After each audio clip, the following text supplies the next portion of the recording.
Di Al-Quran itu banyak yang kita tidak tahu artinya, dan jangan coba-coba sesekali menafsirkannya. Yasin, Toha, Alif Lam Ra, Hamim, itu tidak ada artinya. Dan kita tidak bebas untuk mengartikan itu, karena selepel ulama saja itu hanya membuat Allahu a'lamu bimuradih. Hanya Allah saja yang tahu apa arti Alif Lam Mim, apa arti Toha, apa arti Yasin. Jangan coba-coba untuk mengartikan itu.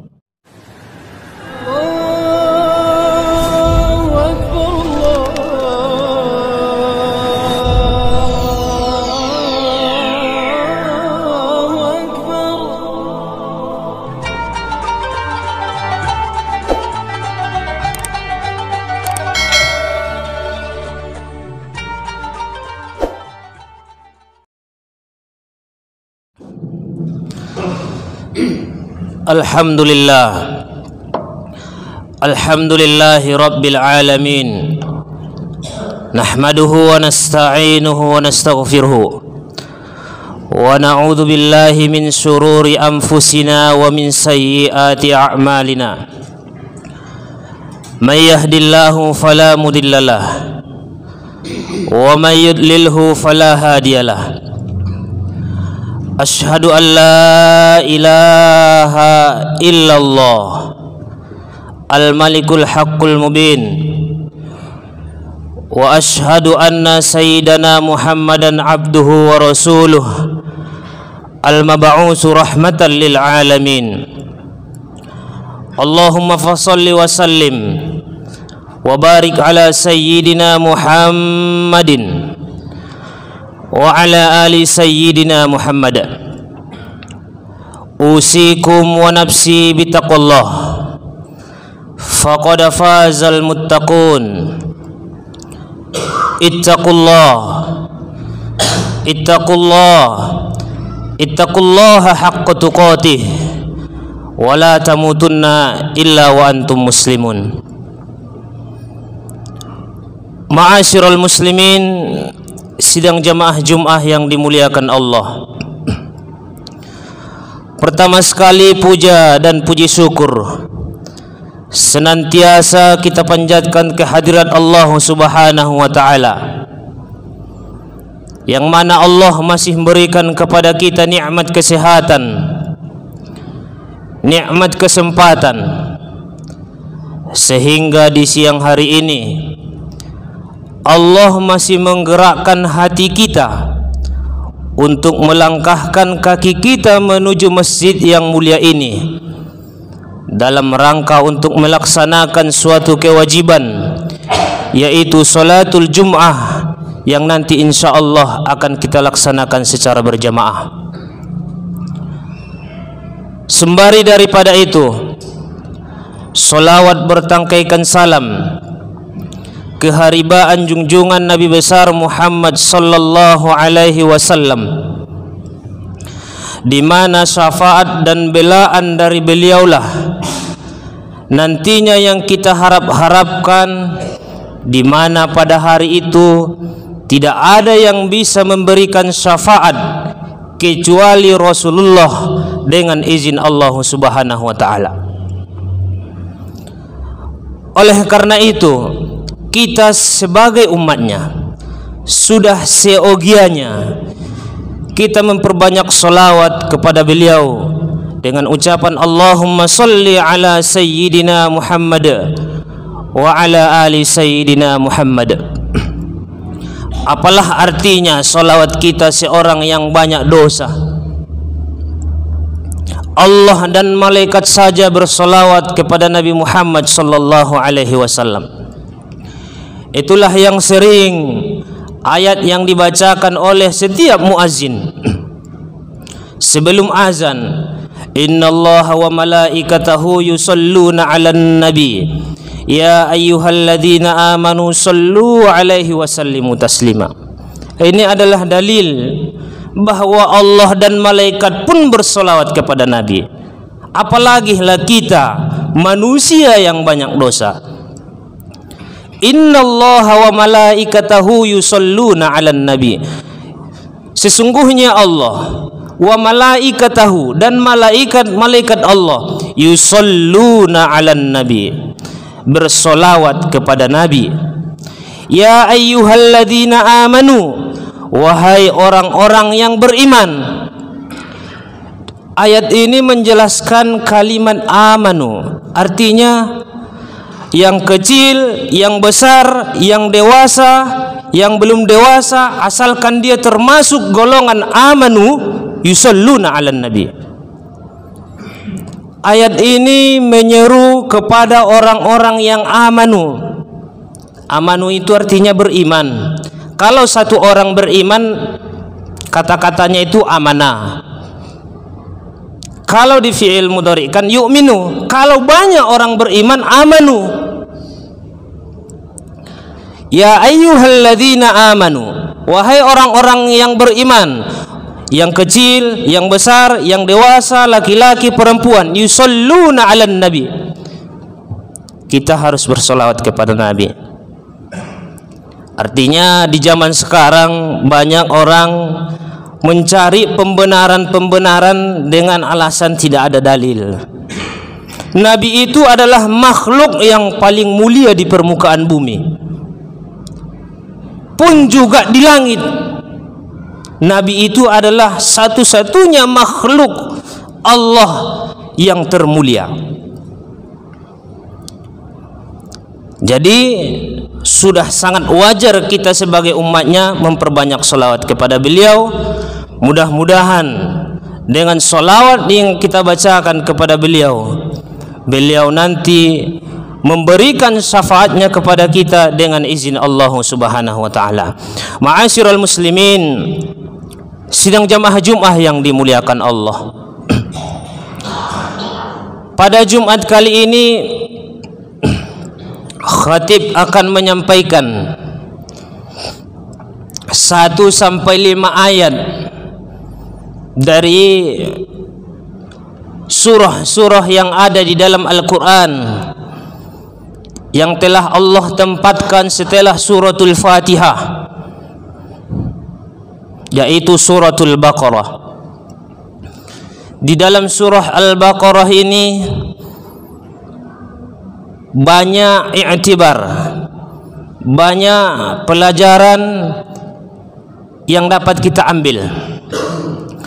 Baik dia orang akademisi, baik dia non akademisi, di ayat ini Allah memberikan tantangan kepada orang yang meragukan kebenaran Al-Quran. Dari ayat ini berarti di zaman dulu pun sudah banyak orang yang menantang Al-Quran. Pun di akhir-akhir zaman ini sudah mulai lagi bermunculan. Banyak kita lihat di medsos, ada orang yang membuat alat kelaminnya di atas Al-Quran. Itu sudah saya baca dan alhamdulillah sudah ditangkap, saya lihat. Artinya banyak yang merendahkan Al-Quran. Al-Quran itu adalah imam kita. Imam itu adalah pemimpin. Kalau haram kata Al-Quran, haram kita bilang. Kalau tidak boleh kata Al-Quran, tidak boleh kita bilang. Al-Quran imam berarti kita makmum. Makmum itu harus sami'na wa ata'na. Makmum itu harus mendengar dan taat kepada imam selagi imamnya itu tidak menyalahi. Begitu juga dengan sholat. Imam itu adalah pimpinan nanti di dalam sholat. Selama imam itu tidak menyalahi, tidak mendatangkan yang membatalkan sholat, kita sebagai makmum harus sami'na wa ata'na, harus mendengar dan harus taat. Dan imam itu ketika salah itu harus punya peraturan menegurnya. Tidak semua jamaah menegur imam yang salah. Makanya posisi di belakang imam itu adalah orang yang mengetahui hukum. Ketika imam batal, harus dia yang menggantikan. Nah, Al-Quran itu imam kita. Kalau Al-Quran mengatakan Jumat, ya Jumatlah. Ya ayyuhalladzina amanu idza nudiya lis-salati min yaumil jum'ah fas'au ila dzikrillah. Wahai orang-orang yang beriman, apabila telah datang seruan azan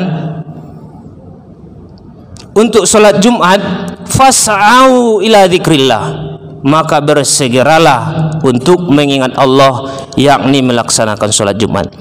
Ma'asyiral muslimin, sidang jamaah Jumat yang dimuliakan Allah. Bismillahirrahmanirrahim. Alif Lam Mim. Ini adalah ayat yang pertama suratul Baqarah. Alif Lam Mim. Kalau kita buka tafsir, tak satu orang pun, tak satu ulama pun yang berani menafsirkan Alif Lam Mim ini. Kalau di dalam ilmu tafsir ini namanya huruful muqatta'ah, huruf yang terputus dengan ayat sesudahnya. Alif Lam Mim. Silahkan buka buku tafsir manapun, itu ulama hanya berani memberikan penjelasan Allahu a'lamu bimuradih. Hanya Allah yang berani, hanya Allah yang tahu apa maksud Alif Lam Mim. Di Al-Quran itu banyak yang kita tidak tahu artinya, dan jangan coba-coba sesekali menafsirkannya. Yasin, Toha, Alif Lam Ra, Hamim, itu tidak ada artinya. Dan kita tidak bebas untuk mengartikan itu, karena selepel ulama saja itu hanya membuat Allahu a'lamu bimuradih. Hanya Allah saja yang tahu apa arti Alif Lam Mim, apa arti Toha, apa arti Yasin. Jangan coba-coba untuk mengartikan itu. Artinya apa? Itulah keterbatasan kita manusia ini. Sebanyak apapun gelar akademisi kita, 3 huruf saja kita tidak bisa mengartikannya. Hanya Alif, Lam, dan Mim. Yang gelar profesor, yang biasa-biasa saja, yang SH, yang SH, itu tidak bisa. Artinya apa? Wa ma utitum minal ilmi illa qalila. Tidak aku berikan kepada kamu ilmu illa qalila, kecuali hanya sedikit. Dan itu memang betul, hanya 3 huruf saja kita tidak mampu mengartikannya, dan itu adalah rahasia Allah Subhanahu wa taala.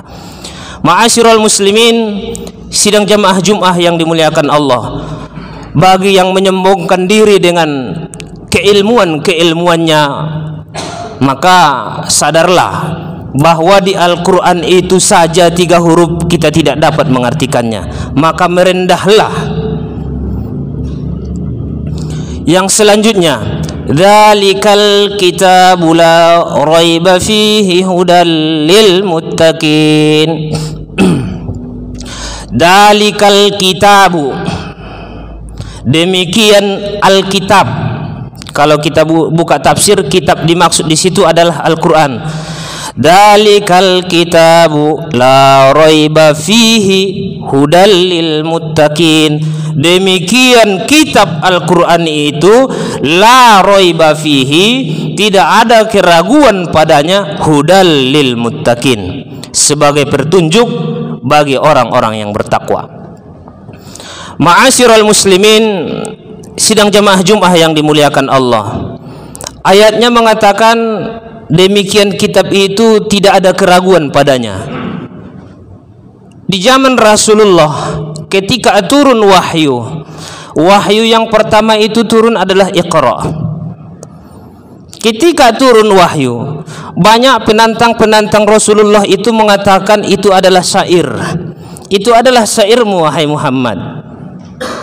Mereka tidak yakin kalau itu betul-betul wahyu dari Allah yang diturunkan oleh Allah melalui malaikat Jibril ke Nabi Muhammad sallallahu alaihi wasallam. Dan ketika kaum itu tidak meyakini dan meragukan kebenaran Al-Qur'an, maka Allah tantang di dalam Al-Qur'an, wa in kuntum fi raibim mimma nazzalna ala abdina fa'tu bi suratin min mislih wad'u syuhada'akum in kuntum shadiqin. Ini juga di surah Al-Baqarah. Wa in kuntum fi raibim mimma nazzalna ala abdina, jika kamu ragu apa yang aku turunkan kepada hamba kami yaitu Muhammad, fa'tu bi suratin min mislih, coba kamu buat satu ayat saja, satu surah saja, mim mislih, dari umpama Al-Quran itu. Atau bila perlu, wad'u syuhada'akum, ajak kawan-kawanmu, ajak orang-orang pintar yang bisa mendatangkan sama seperti Al-Quran, in kuntum shodiqin, jika kamu memang betul orang yang benar. Di masa itu ada namanya Musailamah Al-Kazzab. Dia menantang kebenaran Al-Quran. Maka dikarangnya lah Al-Quran sesuai dengan yang ada di juz 30 namanya surah Al-Fil, yaitu alam taro kaifa ala rabbuka bi ashabil fil. Datanglah Musailamah Al-Kazzab, dibuatnya surah buat-buatan dia sendiri, Al-Fil, Mal-Fil. Nah, itu adalah surah buatan Musailamah Al-Kazzab.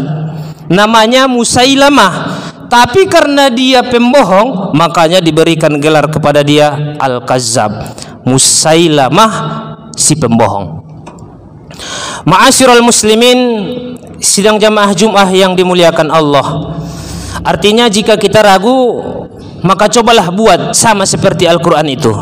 Dan Allah sudah menjamin keabsahan dan kebenaran Al-Quran itu, tak satu hamba pun yang bisa menirunya.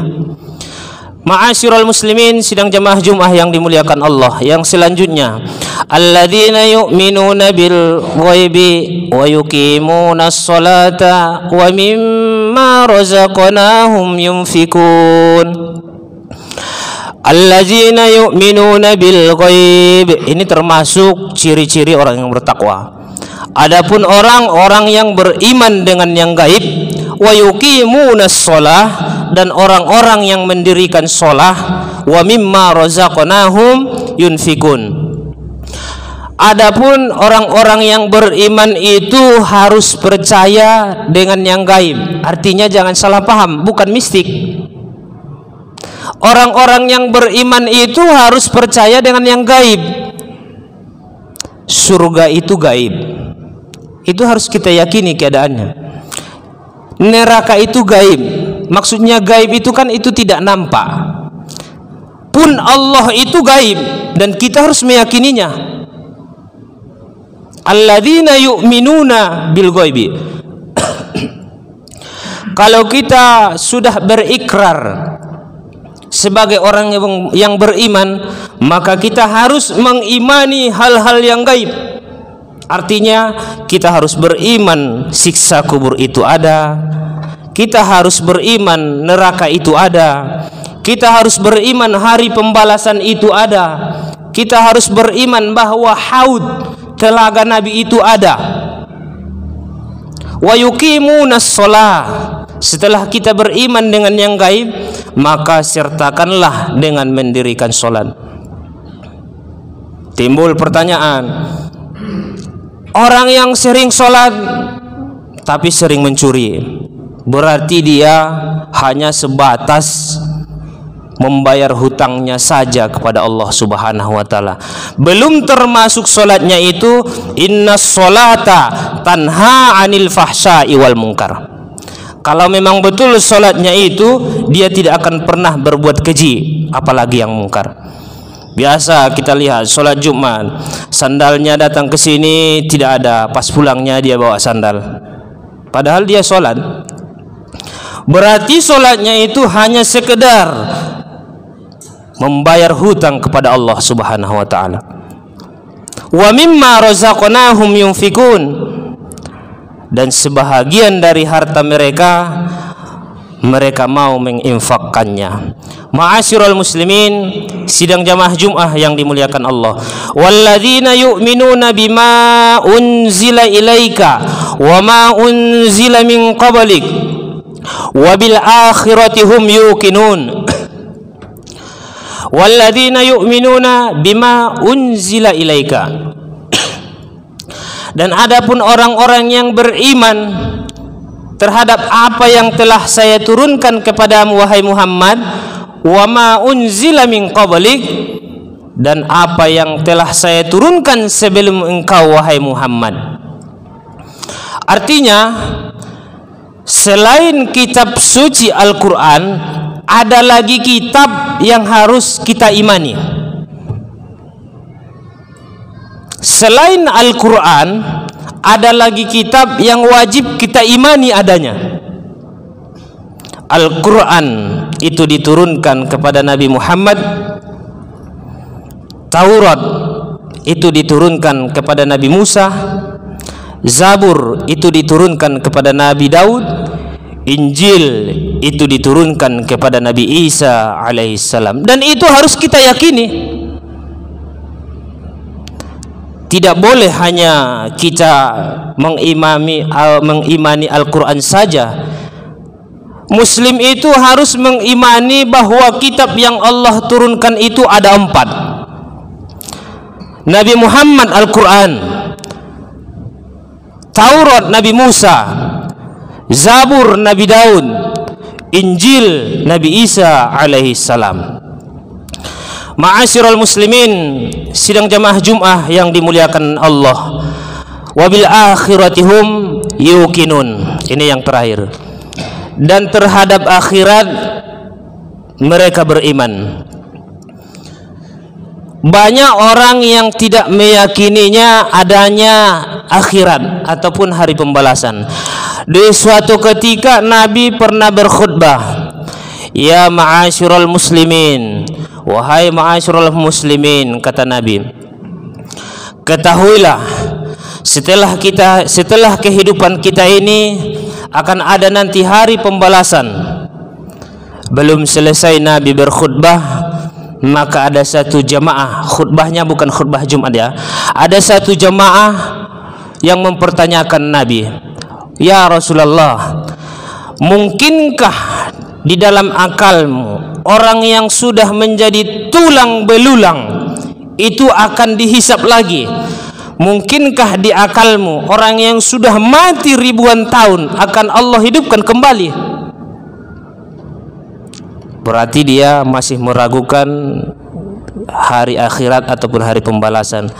Makanya Allah jawab di surah Yasin, wa daraba lana masalan wa nasiya khalqah qala man yuhyil 'izama wa hiya ramim qul yuhyiha alladhi ansha'aha awwala marrah wa huwa bikulli khalqin alim.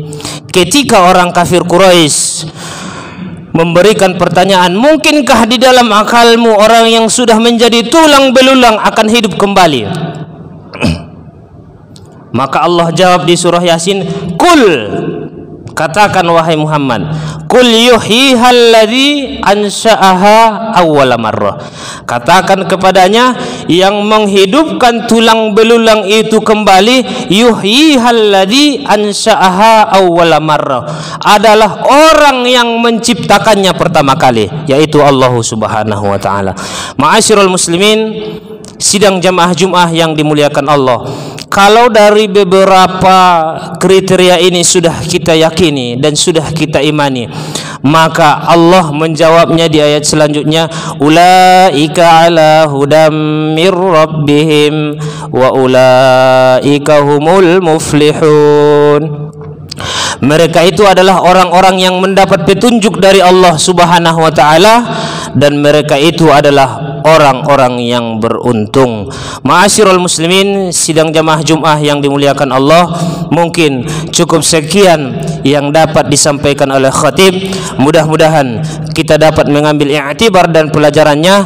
Barakallahu li wa lakum fil Qur'anil azim, wa nafa'ani wa iyyakum bima fihi minal ayati wa dzikril hakim, wa taqabbala minni wa minkum tilawatahu innahu huwal ghafurur rahim.